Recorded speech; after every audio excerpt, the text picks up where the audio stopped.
Assalamualaikum warahmatullahi wabarakatuh.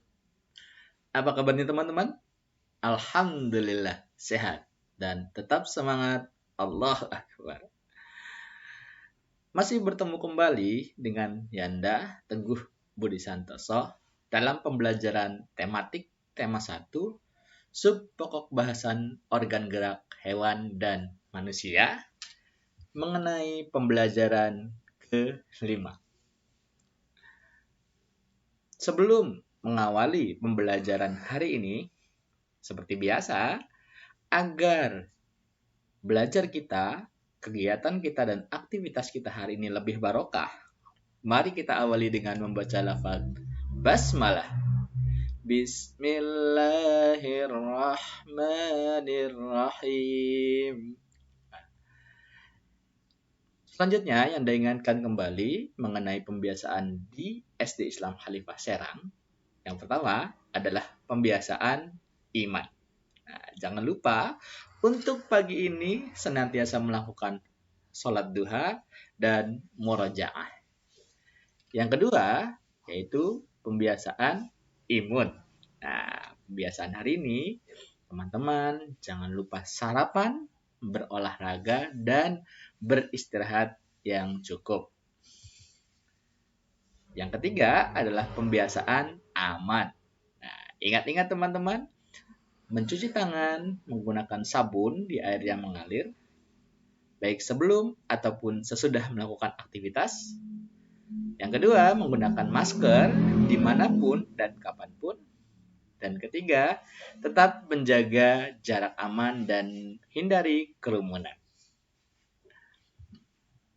Adapun tujuan dari pembelajaran hari ini yang akan kita capai adalah yang pertama, dengan mengamati gambar, teman-teman dapat mengetahui corak gambar cerita ilustrasi. Yang kedua, dengan mengamati gambar, teman-teman dapat mengetahui ciri-ciri hewan vertebrata dan avertebrata. Yang ketiga, dengan membaca, teman-teman dapat menentukan ide pokok dari masing-masing paragraf dengan tanggung jawab. Adapun kompetensi dasar yang hari ini akan kita bahas adalah kompetensi dasar muatan bahasa Indonesia, kompetensi dasar muatan IPA, dan kompetensi dasar muatan SPDP. Mari kita langsung ke pokok pembahasan hari ini. Nah, sebelumnya, teman-teman perhatikan gambar berikut ini. Nah, dapatkah teman-teman menuliskan apa yang dilakukan oleh gambar yang Yanda sajikan? Atau gambar mengenai tentang apa? Ya, gambar anak laki-laki dan 2 ekor hewan, yaitu siput dan kelinci. Nah, dari gambar ini teman-teman boleh menuliskan misalnya Edo sedang melihat kelinci dan siput. Nah, teman-teman juga dapat menuliskan karakter lain. Contoh yang kedua adalah Dodo senang melihat kelinci dan siput. Jadi, teman-teman dapat membuat kalimat berdasarkan gambar, bebas. Baik tokohnya ataupun kalimatnya. Tentunya, teman-teman juga harus lebih memperhatikan gambar yang diamati. Oke, terima kasih teman-teman. Selanjutnya, dari gambar yang baru saja yang Anda sajikan, terdapat 2 ekor hewan. Hewan apa? Luar biasa ingatan teman-teman.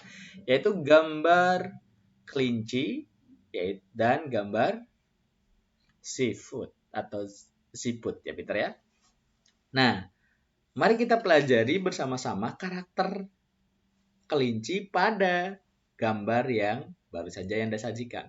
Nah, teman-teman tentunya pernah melihat kelinci baik di kebun binatang ataupun di tempat-tempat tertentu. Nah, ada yang bisa menyebutkan karakter apa saja sih yang dimiliki oleh kelinci?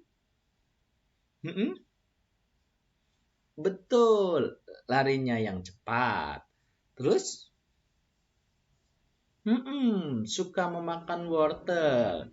Nah, yuk kita tuliskan bersama-sama mengenai karakteristik dari kelinci. Nah, karakteristik dari kelinci yaitu yang pertama, kelinci merupakan hewan yang dapat bergerak dengan lincah.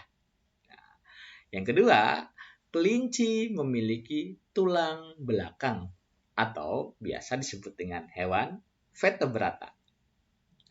Yang ketiga, kelinci bergerak menggunakan organ gerak yang dinamakan kaki. Betul. Nah, untuk selanjutnya, ayo kita cari tahu mengenai karakter hewan siput. Ada yang bisa menyebutkan, teman-teman? Memiliki cangkang, betul. Apalagi?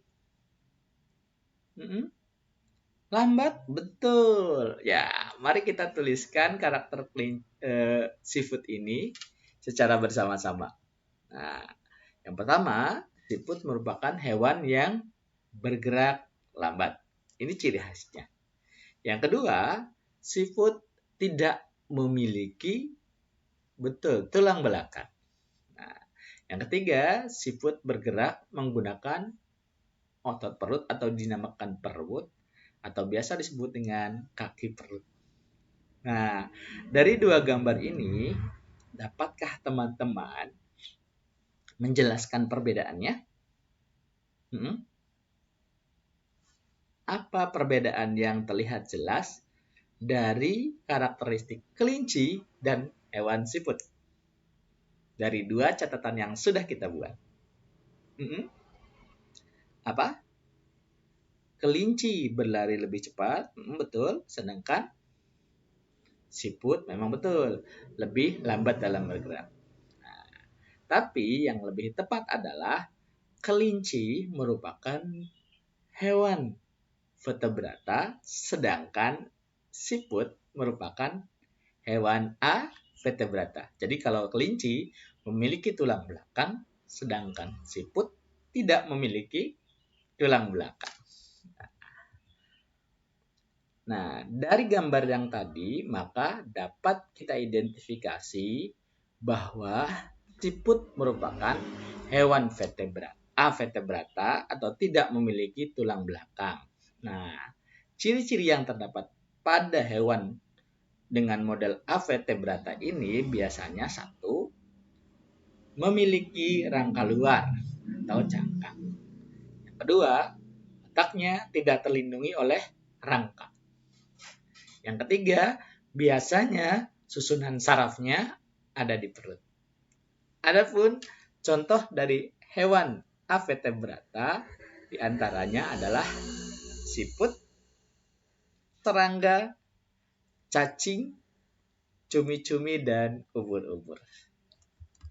Untuk mengetahui lebih lanjut mengenai contoh hewan avertebrata, Yanda akan sajikan satu buah bacaan untuk teman-teman.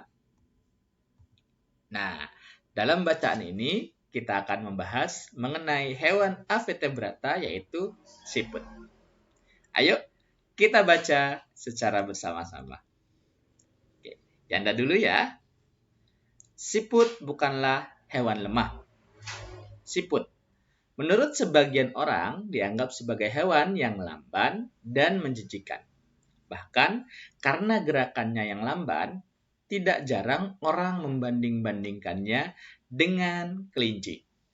Siput juga dianggap menjijikan karena tubuhnya yang penuh lendir. Selanjutnya, teman-teman. Betul? Luar biasa. Yanda ya. Siput merupakan hewan yang berjasa dalam mengurai serpihan daun-daunan. Kenapa berjasa? Karena siput memakan daun-daunan dan menjadikannya bagian-bagian yang kecil atau serpihan sehingga mudah untuk diurai oleh bakteri pengurai. Jika benda-benda yang besar seperti daun berubah menjadi serpihan dan diuraikan, akan bermanfaat bagi kelestarian lingkungan sekitar siput berada. Hasil penguraian yang diawali oleh siput ini akan berfungsi menjadi pupuk alami sehingga tanah pun menjadi subur. Selanjutnya, teman-teman. Sip. Luar biasa. Mantap. Oke, baru saja kita sudah membaca mengenai teks yang berkaitan dengan siput atau hewan Avertebrata. Nah, yuk kita identifikasi ada berapa jumlah paragraf dari bacaan yang baru saja kita baca. Ada berapa teman-teman? Luar biasa. Ada 5. Nah, berikut Anda beri ciri paragraf yang ada pada bacaan yang sudah kita baca. Nah, selanjutnya, yuk kita berlatih mencari tahu mengenai ide pokok dan kalimat pengembangnya. Yang ini adalah paragraf yang pertama. Ayo, siapa yang menemukan atau siapa yang dapat menemukan ide pokoknya? Oh, luar biasa. Ide pokok dari paragraf yang pertama adalah siput menurut sebagian orang dianggap sebagai hewan yang lamban dan menjijikan. Nah, sementara kalimat berikutnya merupakan kalimat pengembangnya.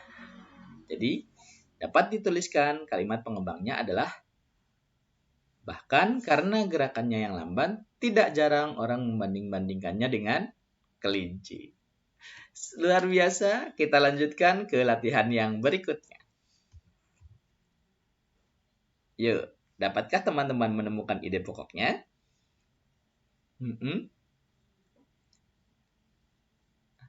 Oh, betul. Ide pokoknya adalah sebenarnya siput memiliki kelebihan dan keistimewaan.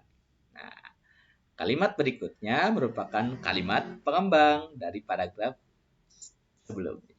Ya, kelebihan dan keistimewaan siput ini merupakan karunia Tuhan yang tidak dimiliki oleh hewan-hewan lainnya. Yuk, agar lebih mantap, kita latihan yang ketiga untuk menemukan ide pokok. Dapatkah teman-teman menemukan ide pokoknya? Guys, luar biasa. Semakin luar biasa teman-teman. Ide pokoknya adalah siput merupakan hewan yang berjasa dalam menguraikan serpihan daun-daunan. Sedangkan kalimat pengembangnya adalah kenapa berjasa? Karena siput memakan daun-daunan dan menjadikannya bagian-bagian yang kecil atau serpihan sehingga mudah untuk diuraikan oleh bakteri pengurai. Pada pembelajaran yang sebelumnya juga, kita sudah membahas mengenai gambar ilustrasi. Yuk kita bahas berbagai macam corak gambar ilustrasi atau gambar cerita. Nah, adapun corak gambar cerita atau ilustrasi adalah sebagai berikut. Yang pertama adalah gambar realis. Apa itu gambar realis?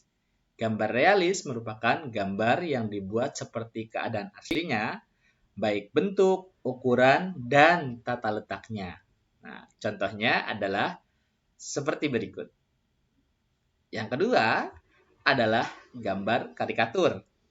Nah, gambar karikatur biasanya merupakan gambar yang melebih-lebihkan atau mengubah dari objek aslinya. Gambar karikatur menyajikan objek dengan karakter yang lucu dan juga aneh. Nah, berikut contohnya. Selanjutnya, yaitu kartun. Kartun merupakan gambar yang berfungsi untuk menghibur dan berisikan humor. Tentunya, teman-teman lebih hafal contoh dari kartun dari televisi. Berikut contohnya. Nah, selanjutnya, corak gambar ilustrasi atau gambar bercerita, yaitu gambar dekoratif. Nah, gambar dekoratif adalah gambar yang disajikan dengan mengubah bentuk objek asli, namun tanpa menghilangkan ciri khasnya. Nah, berikut contoh gambar dekoratif. Bagaimana teman-teman? Sudah dipahami? Luar biasa. Ya, baru saja kita membahas materi untuk pertemuan hari ini. Nah, mari saatnya kita menyimpulkan secara bersama-sama. Bantu Yanda ya. Kesimpulannya, yang pertama adalah hewan yang memiliki tulang belakang disebut vertebrata. Sedangkan yang tidak memiliki tulang belakang disebut avertebrata. Yang kedua, corak gambar, cerita ilustrasi, contohnya adalah realis, karikatur, kartun, dan dekoratif. Yang terakhir, ide pokok dapat ditemukan pada awal, tengah, atau akhir paragraf. Nah, untuk selanjutnya, Yanda punya tugas mandiri untuk teman-teman. Tugasnya adalah teman-teman mengamati lingkungan sekitar. Amati baik-baik hewan-hewan yang terdapat pada lingkungan sekitar teman-teman. Ya.